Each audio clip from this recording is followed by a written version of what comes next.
Magandang araw. Salamat sa pagsali sa ating maikling panayam. Kamusta ka, kaibigan? Magandang araw din. Mabuti naman at salamat. Excited ako sa ating pag-uusap. Excited ka pala, kaibigan. Sige, simulan na natin para sa iyo. Ano ang kahulugan ng buhay? Para sa akin, ang kahulugan ng buhay ay ang patuloy na nagpaghahanap ng kaligayahan at kahulugan sa bawat araw. Mahalaga ang pagkakaroon ng layunin at mga relasyon na nagbibigay sa atin ng inspirasyon.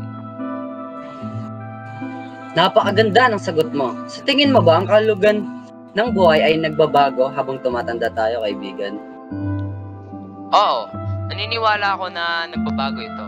Habang tumatanda tayo, mas nagiging malalim ang ating pag-unawa sa mga bagay-bagay.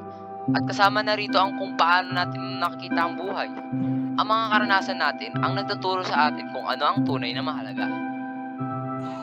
Tama ka dyan. Paano mo inirekomenda na hanapin ng mga tao ang kahulugan ng kanilang buhay? Sa tingin ko, mahalaga ang pagtuklas sa sarili. Subukan ang iba't ibang bagay. Kilalanin ang sarili. Lagi maging bukas sa mga bagong karanasan. Mahalaga rin ang pagbuo ng mga positibong relasyon at pagtulong sa iba. Dahil dito rin nagmumula ang tunay na kasiyahan at kahulugan. Kaibigan, maraming salamat sa mga insights mo. Bago tayo magtapos, ano ang isang pahayag na gusto mong iparating sa mga manonood natin tungkol sa kahulugan ng buhay?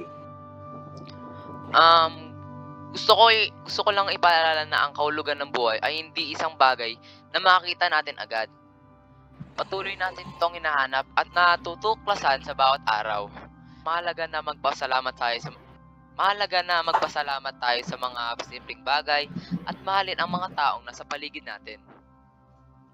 Salamat ulit sa iyong oras at mga sagot. Napaka-inspirational mo talaga ng iyong mga sinabi. Ingat ka lagi, kaibigan. Maraming salamat.